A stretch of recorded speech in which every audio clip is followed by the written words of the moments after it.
दोस्तों all exam guide गुरु के YouTube channel पर मैं सुजीत पांडे आप सभी का बहुत बहुत स्वागत करता हूं। दोस्तों यहां पर हम आपके लिए लेकर आए हैं साइंस का टेस्ट पेपर।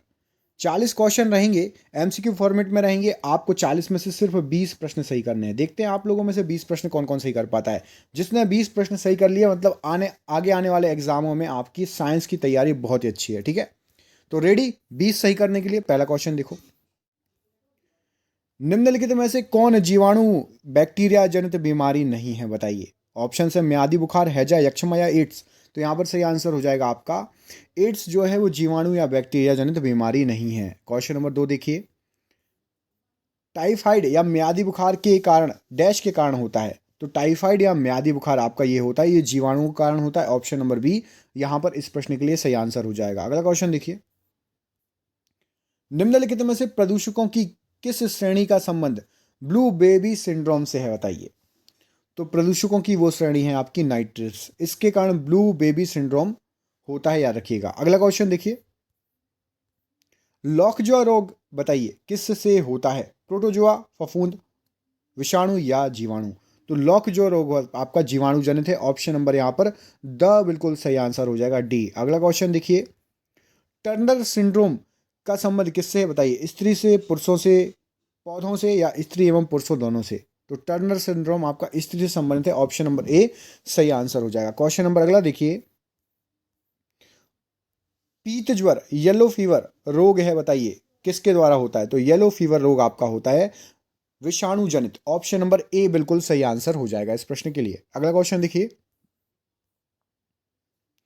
ऑन्कोजीन्स का संबंध किस रोग से है, बताइए। मधुमेह, एनीमिया, कैंसर या फिर घींगा। ऑन्कोजीन्स का संबंध कैंसर से। ऑप्शन नंबर सी सही आंसर हो जाएगा। अगला क्वेश्चन देखिए, एथलीट फुट संक्रमण रोग है फफूंद जनित, जीवाणु जनित, प्रोटोजोआ जनित या फिर विषाणु जनित। तो एथलीट फूड आपका होता है फफूंद जनित। ऑप्शन नंबर ए यहां पर सही आंसर हो जाएगा। क्वेश्चन नंबर अगला देखिए, विटामिन सी की कमी से कौन सा रोग होता है, गाइटर, स्कर्वी, बेरी या फिर नाइट ब्लाइंडनेस। तो यहां पर सही आंसर हो जाएगा आपका स्कर्वी रोग। ऑप्शन नंबर बी बिल्कुल सही आंसर हो जाएगा। क्वेश्चन नंबर 10 देखिए, हृदयघात का इनमें से क्या कारण है, हार्ट अटैक का, बताइए। तो हार्ट अटैक आपका ऑप्शन नंबर डी, ये सभी मतलब शरीर में कोलेस्ट्रॉल का स्तर बढ़ जाए तो भी आपको हार्ट अटैक हो सकता है। धमनियों में रक्त के थक्के जम जाएं तो भी हार्ट अटैक हो सकता है।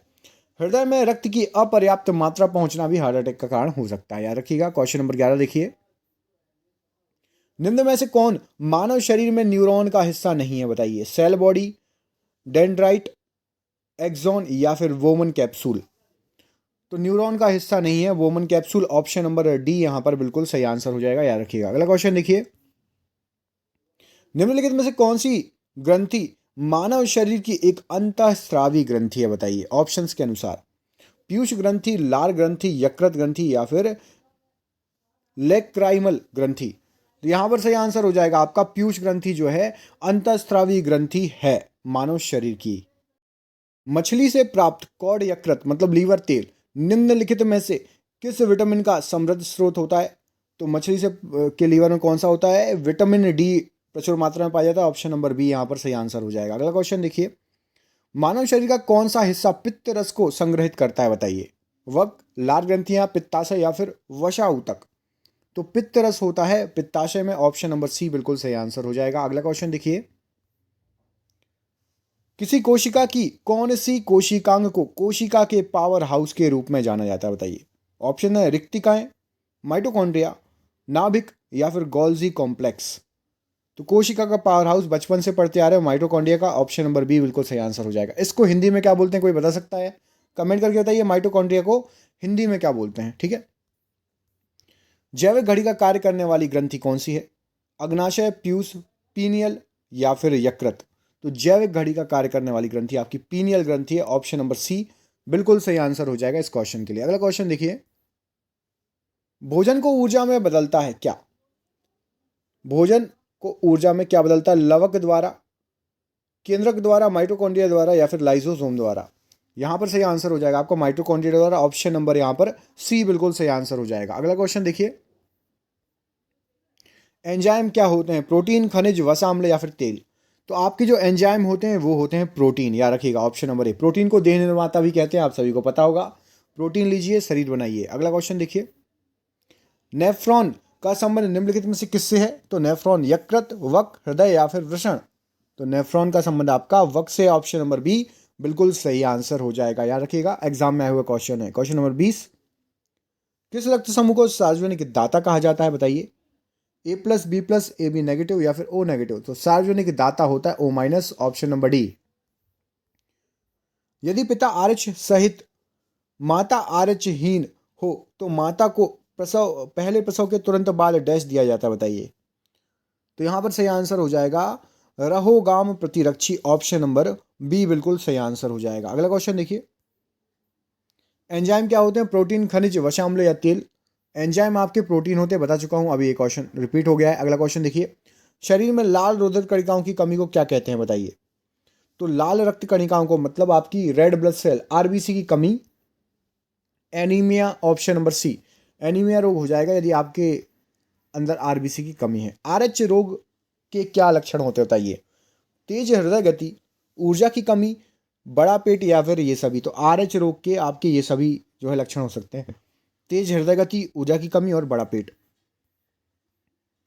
निम्नलिखित में से किस पदार्थ का रक्त आदान में स्कंदरोधी की तरह उपयोग किया जाता है? बताइए। Sodium citrate, sodium acetate, sodium carbonate या फिर सोडियम नाइट्रेट। तो रक्त आदान स्कंदरोधी होता है आपका sodium citrate, option number A. याद रहेगा, एग्जाम में पूछा गया क्वेश्चन है। मानव शरीर का कौन सा हिस्सा पित्त रस को संग्रहित करता है? बताइए। पित्त रस कहां पर इकट्ठा होता है? तो पित्त रस आपका पित्ताशय, ऑप्शन नंबर सी से आंसर हो जाएगा। अगला क्वेश्चन देखिए, किसी कोशिका की कौन सी कोशिकांग को कोशिका के पावर हाउस के नाम से जाना जाता है? तो माइटोकॉन्ड्रिया को जाना जाता है। अगला क्वेश्चन देखिए, नवजात शिशु के ट्रिपल एंटीजन वैक्सीन निम्न में से किस रोग के प्रति रक्षित करने के लिए लगाई जाती है? बताइए। तो बच्चों में जो ट्रिपल एंटीजन वैक्सीन लगती है, कुकर खांसी, टिटनेस और डिप्टीरिया वाली लगती है। ऑप्शन नंबर यहां पर बी बिल्कुल सही आंसर हो जाएगा। किसी रक्त समूह में प्रतिरक्षी मतलब एंटीबॉडी ए व बी पाए जाते हैं, तो वह रक्त समूह कौन सा होगा? बताइए। तो एंटीबॉडी यदि ए बी होंगे तो वो रक्त समूह आपका ओ होगा, ऑप्शन नंबर बी सही आंसर हो जाएगा। अगला क्वेश्चन देखिए, निम्न में से कौन सा एक आभासी प्रतिबिंब बनाता है जो हमेशा बिंब से छोटा होता है? एक समतल दर्पण, एक उत्तल लेंस, एक अवतल लेंस या फिर एक अवतल दर्पण। तो सही आंसर हो जाएगा एक अवतल लेंस। नेत्र लेंस पर एक अपारदर्शी झिल्ली बन गई है जो कि दृष्टि पर प्रतिकूल प्रभाव डालती है। इस नेत्र दोष को आप क्या कहेंगे? बताइए। जरा दृष्टि, दृष्टि वैषम्य, मोतियाबिंद या फिर निकट दृष्टि दोष। तो यहां पर सही आंसर हो जाएगा मोतियाबिंद कहते हैं इसको, ऑप्शन नंबर सी बिल्कुल सही आंसर हो जाएगा। अगला क्वेश्चन, एक आपतित किरण एवं समतल दर्पण से परावर्तित किरण के मध्य का कोण 60 डिग्री है। परावर्तित किरण आपतित किरण के सापेक्ष किस कोण से विचलित हुई है? बताइए। यहां पर सही आंसर हो जाएगा 120 डिग्री से, ऑप्शन नंबर ए यहां पर सही आंसर हो जाएगा। अगला, निम्नलिखित में से प्रकाश की कौन सी विशेषता पेरिस्कोप को बनाने में काम में ली जाती है? तो पेरिस्कोप को बनाने के लिए आपको परावर्तन की विशेषता जो है प्रकाश का, उसका यूज करना पड़ेगा। किरण 1 2 3 4 लेंस होते हैं, उस पर से परिवर्तित हो के आ जाती है आपकी आंखों तक। ठीक है, अगला क्वेश्चन देखिए, निम्न में से कौन सा रंग प्रिज्म से गुजरने पर सबसे ज्यादा विचलित हो जाएगा, दूर चला जाएगा? लाल, पीला, हरा या बैगनी? तो यहां पर सही आंसर हो जाएगा बैगनी, ऑप्शन नंबर डी। अगला क्वेश्चन, एक 15 सेंटीमीटर फोकस दूरी के अवतल लेंस के सम्मुख बिंब अनंत पर रखा है, आभासी प्रतिबिंब की लेंस से दूरी क्या होगी? तो यहां पर सही आंसर हो जाएगा 15 सेंटीमीटर होगी, ऑप्शन नंबर बी बिल्कुल सही आंसर हो जाएगा। 15 सेंटीमीटर फोकस दूरी है, तो जो बिंब से दूरी हो जाएगी 15 सेंटीमीटर। अगला क्वेश्चन देखिए, इंद्रधनुष पानी की छोटी छोटी बूंदों के द्वारा सूर्य की रोशनी के डैश से बनता है। तो इंद्रधनुष पानी की छोटी छोटी बूंदों द्वारा सूर्य की रोशनी के वर्ण विक्षेपण से बनता है, ऑप्शन नंबर ए बिल्कुल सही आंसर हो जाएगा। अगला क्वेश्चन देखिए, अगर आप एक समतल दर्पण के सामने अपने बाएं कान को दाएं हाथ से छुओगे तो दर्पण में ऐसा दिखेगा। बताइए। बाएं कान को छूना है सीधे हाथ से, दाएं हाथ से, तो दर्पण में लगेगा कि आप दाएं कान को बाएं हाथ से मतलब उल्टे हाथ से छू रहे हो। अगला क्वेश्चन देखिए, लेंस की क्षमता का ऐसा ही मात्रक क्या है? बताइए। डायोप्टर, हॉर्स पावर, मीटर या फिर वॉट? तो लेंस की क्षमता डायोप्टर में मापी जाती है, option number A option number A यहाँ पर बिल्कुल सही आंसर हो जाएगा। ए बी रक्त समूह के लिए इनमें से क्या सत्य है बताइए। 4 ऑप्शंस आपके सामने दिए हैं, तो यहाँ पर आपको उपरोक्त सभी सही हो जाएंगे। मतलब इनमें एंटीजन ए व बी पाए जाते हैं, यह सर्वग्राही होते हैं और इनमें एंटीबॉडी अनुपस्थित रहती है ए बी रक्त समूह में। और ये रहा आपका आज का आखिरी क्वेश्चन। निम्न में से एंटीबॉडी का निर्माण करने वाली कोशिका बताइए कौन सी है। लिम्फोसाइट, न्यूट्रोफिल, मोनोसाइट या फिर इनमें से कोई नहीं। तो एंटीबॉडी कौन निर्माण करती है, कोशिका कौन सी, तो लिम्फोसाइट निर्माण करती है। ऑप्शन नंबर ए यहाँ पर बिल्कुल सही आंसर हो जाएगा। दोस्तों आपसे पूछते हैं एक सरप्राइज क्वेश्चन, कमेंट करके आंसर दीजिएगा। मानव शरीर की सबसे छोटी हड्डी और मानव शरीर की सबसे बड़ी हड्डी, इनका नाम कमेंट बॉक्स में कमेंट करके बताइए। देखते हैं आप लोगों में से कितने लोगों को पता है। बिल्कुल इजी क्वेश्चन है, सबसे छोटी हड्डी सबसे बड़ी हड्डी। तो प्लीज़ वीडियो अच्छा लगा हो तो लाइक कीजिए। यदि आपने पूरा वीडियो देखा है तो कम से कम 1-2 दोस्तों को ज़रूर अपने शेयर कीजिएगा, वीडियो अच्छा लगा होगा। और चैनल पर पहली बार आए, चैनल को सब्सक्राइब कर लेना, वीडियो को लाइक कर देना। मिलते हैं आपसे अगली वीडियो में, तब तक के लिए अपना ख्याल रखिए। आप सभी का बहुत बहुत धन्यवाद दोस्तों। आपका दिन शुभ हो। बहुत बहुत धन्यवाद।